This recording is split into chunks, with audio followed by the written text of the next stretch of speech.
Hello everyone.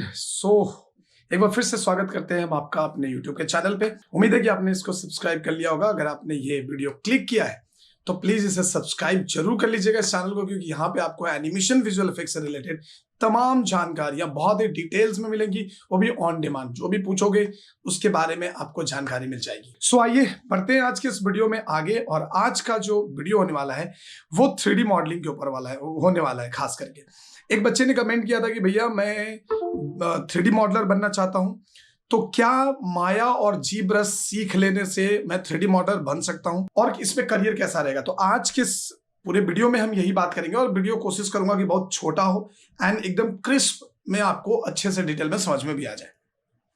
तो चलिए video को शुरू करते हैं। 3D मॉडलर अगर बनना है आपको तो डेफिनेटली उसके लिए जो दो सॉफ्टवेयर यूज होते हैं, that is a Maya and ZBrush. Maya और जी ब्रश सबसे ज्यादा यूज होता है फॉर 3D मॉडलिंग। ध्यान से समझना, 3D मॉडलिंग के लिए माया और जी ब्रश सबसे ज्यादा यूज होता है। यानी कि जी ब्रश में स्कल्पटिंग हो जाता है और माया में आपको मॉडलिंग करना है।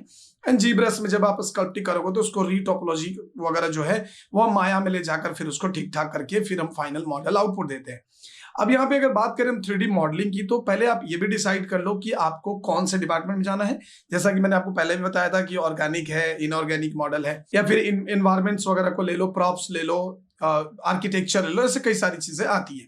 खैर हम यहाँ पे आर्किटेक्चर की बात नहीं करेंगे, क्योंकि आर्किटेक्चर के लिए आपको और भी चीजें अलग से सीखनी पड़ती है। माया और जी ब्रश का वहां पे कुछ खास काम नहीं है। तो अगर आपको 3D मॉडलर बनना है तो आपको माया और जी ब्रश पे कमांड बहुत अच्छे से होना चाहिए। और 3D मॉडलर अगर आप बनना चाहते हो देन आपको कंप्लीट एक बकायदा बढ़िया सा स्टोरी बनाना होगा।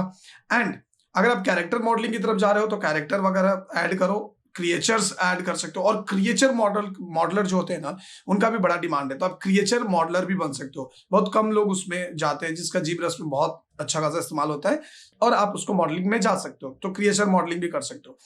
तो अगर आप मॉडलिंग सीख रहे हो तो बेसिकली मेरा जो सजेशन रहेगा वो ये रहेगा कि आप 3D मॉडलिंग में माया जी ब्रश के साथ साथ एटलीस्ट सब्सटेंस पेंटर और डिजाइनर सीख लो। क्योंकि ये इसलिए मैं बोल रहा हूं क्योंकि बहुत बार ऐसा नहीं होता कि सिर्फ और सिर्फ 3D मॉडलिंग की रिक्रूटमेंट हुई हो, मतलब रिक्वायरमेंट आ रही हो उसकी।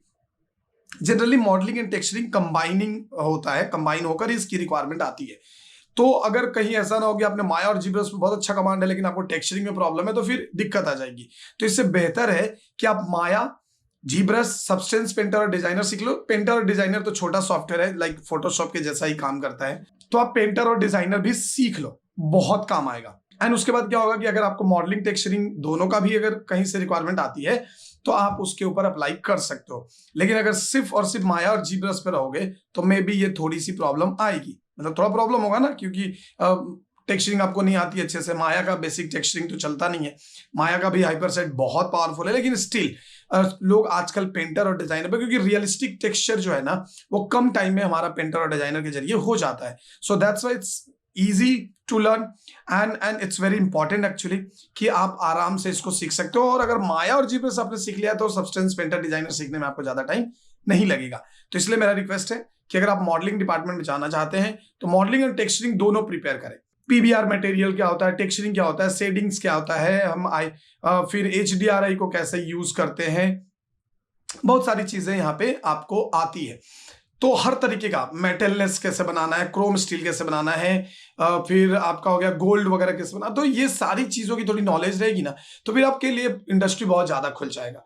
कब अब ऐसा भी हो सकता है कि आप बहुत लोग यूट्यूबर लोग भी हायर करते हैं, जो बड़े बड़े जो मतलब बिजनेसमैन है वो लोग भी आजकल हायर करते हैं 3D एनिमेशन वगैरह के लिए, मतलब मॉडलिंग वगैरह वहां पे भी करना होता है।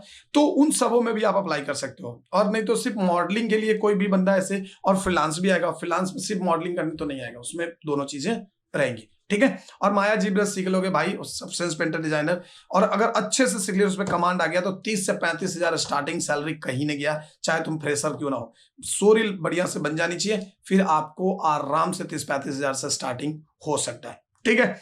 तो चलिए फिर, उम्मीद है कि आपने जो सवाल पूछा था आपको जवाब मिल गया होगा, और बाकी लोग भी जो ये वीडियो देख रहे हैं तो आपको भी इसका जवाब मिल गया होगा, ठीक है। तो चलिए फिर मिलेंगे हम आपसे नेक्स्ट वीडियो में, तब तक लेते जाए इजाजत। जय हिंद, जय भारत।